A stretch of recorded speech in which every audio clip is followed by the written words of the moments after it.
Good evening sir. ఈరోజు ఈ media సమావేశం ఏర్పాటు చేయడానికి ముఖ్యమైనటువంటి కారణం వివేకానందరెడ్డి గారి హత్య కేసులో ప్రధానమైనటువంటి సాక్షి అయినటువంటి పులివెందులకు చెందిన రంగయ్య, అప్పుడు వాచ్మెన్గా పనిచేసినటువంటి వ్యక్తి, నిన్న సాయంత్రం 6:43 గంటలకి రిమ్స్ హాస్పిటల్ కడపలో చికిత్స పొందుతూ మరణించడం జరిగింది. నిన్న మధ్యాహ్నం 12 గంటలకు అస్వస్థతతో బాధపడుతున్నటువంటి అతన్ని పులివెందుల గవర్నమెంట్ హాస్పిటల్ తీసుకొని పోవడం జరిగింది. అక్కడ నుంచి రిమ్స్కి తరలించడం జరిగింది. రిమ్స్లో చికిత్స పొందుతూ మరణించారు.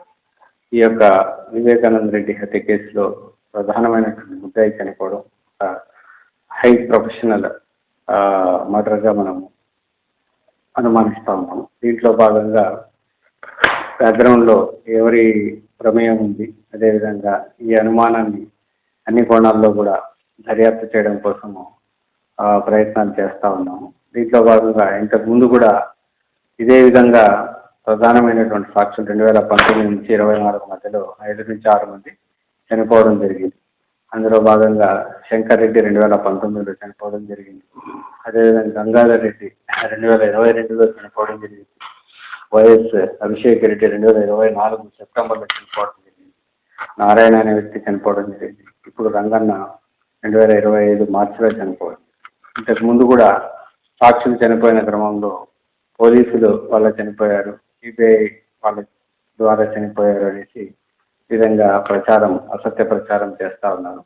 దీన్ని అన్ని కోణాల్లో దర్యాప్తు చేస్తూ ఉన్నాము. దీని వెనుక ఎవరున్నారు, ఎందుకు ఇలా చేస్తున్నారు, ఆ ప్రధానమైనటువంటి కేసులో భాగంగా దీన్ని కప్పిపుచ్చే ప్రయత్నాలు ఏమైనా జరుగుతున్నాయా అనే అన్ని కోణాల్లో కూడా ఈ కేసుని దర్యాప్తు చేయడం జరుగుతుంది. దీనికోసం ఒక ప్రత్యేకమైనటువంటి టీంని ఏర్పాటు చేయడం జరిగింది. ఆ టీం సైంటిఫిక్గాను మిగతా అన్ని రంగాల్లో అన్ని డాక్యుమెంట్స్ని వెరిఫై చేయడం జరుగుతుంది. ఆ కేసు ఇన్వెస్టిగేషన్ని త్వరితగతిన కంప్లీట్ చేయడం జరుగుతుంది. అంటే ప్రధానంగా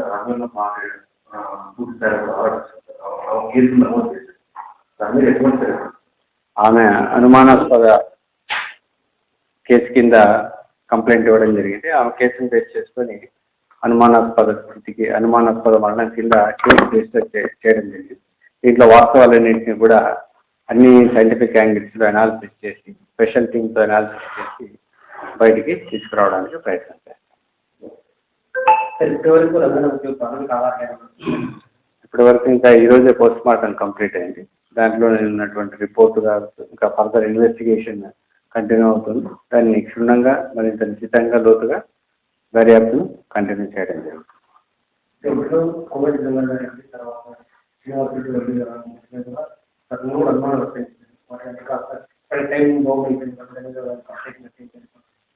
దాన్ని యాంగిల్లో కూడా వెరిఫై చేస్తుంది. ఇంతవరకు ఎవరైతే చనిపోయారో ఆ దర్యాప్తు కంటిన్యూ అవుతుంది. ఆ వాటికి వీటికి ఉన్నటువంటి సంబంధాలు, ఈ సీక్వెన్స్ ఇవన్నీ కూడా కంటిన్యూ చేయడం జరుగుతుంది ఇన్వెస్టిగేషన్లో భాగంగా. దీని వెనక ఎవరున్నారు, ఎవరైనా ఉన్నారా అన్న ఆల్రెడీ ఆ వివేక హత్య కేసులో ఉన్నటువంటి ముద్దాయిల ప్రమేయం ఏమైనా ఉందా అనే యాంగిల్లో కూడా ఈ కేసుల యొక్క దర్యాప్తు కంటిన్యూ అవుతుంది.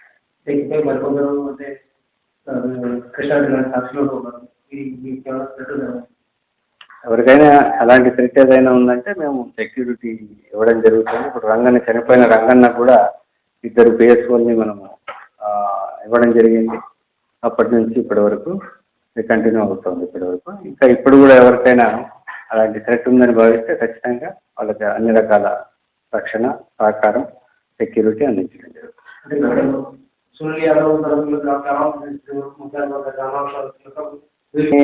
కోణాల్లో కూడా వెరిఫై చేస్తాం.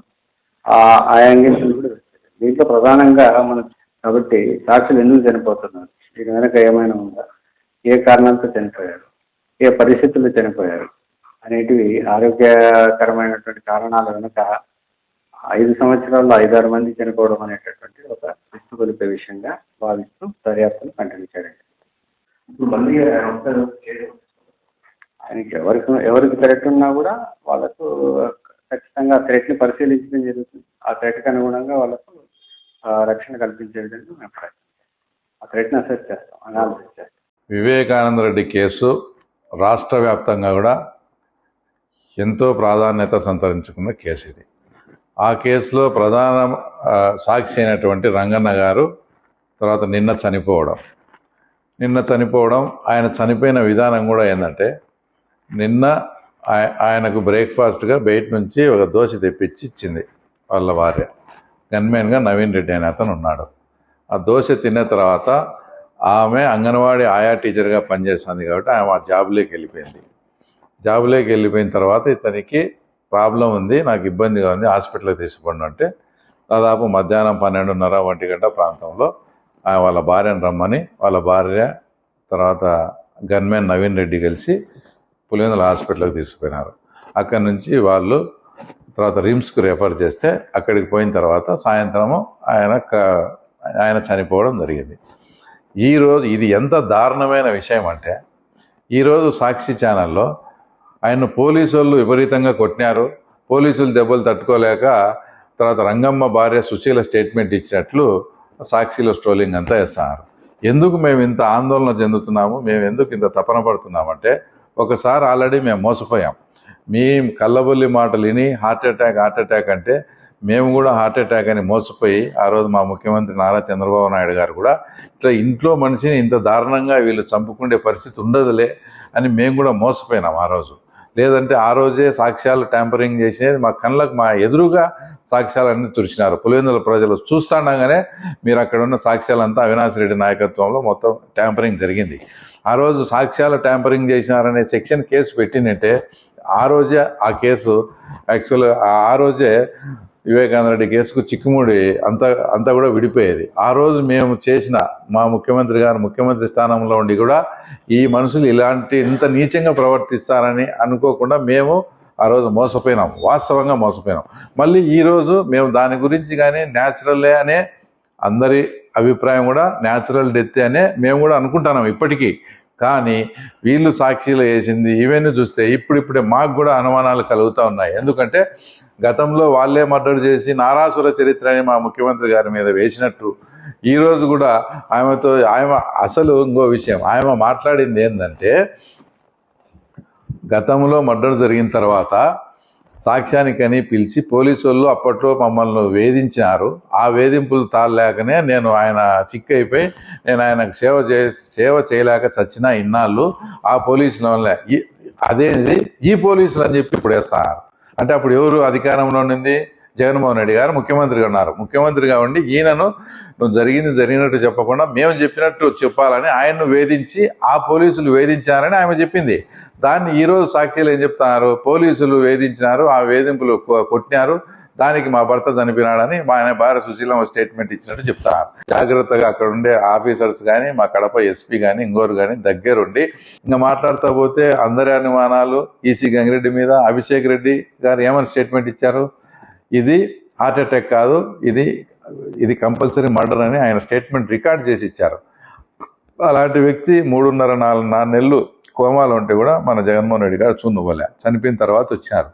ఇవన్నీ ఇలాంటివి ఈసీ గంగిరెడ్డిది, అభిషేక్ రెడ్డిది కావచ్చు, కోవిడ్ గంగారెడ్డిది కావచ్చు, మా ఊరు శ్రీనివాసరెడ్డిది కావచ్చు, ఆ తర్వాత ఇప్పుడు ఈ రంగన్నది కావచ్చు, ఇలాంటి 5-6 ఉన్నాయి వరుసగా. ఇవన్నీ చూస్తా అంటే ఎఫ్ఐఆర్లో కూడా మా అధికారులు పోలీసు అధికారులు కానీ వాళ్ళంతా కూడా ఎఫ్ఐఆర్లో కూడా నేను చూశాను అనుమానాస్పద మృతి కిందనే తర్వాత రంగన్న గారిది కూడా జరిగింది. దీనిపైన నేను పోలీసు వాళ్ళను మా ముఖ్యమంత్రి గారిని కోరేది ఏమంటే దీని మీద సమగ్ర విచారణ జరిపి మళ్ళీ లేనిపోని వచ్చి బురద మీకు కానీ మాకు కానీ తర్వాత రాష్ట్ర ప్రభుత్వానికి కానీ అంటించే ప్రక్రియలో భాగంగా ఒక కుట్ర జరుగుతూ ఉంది.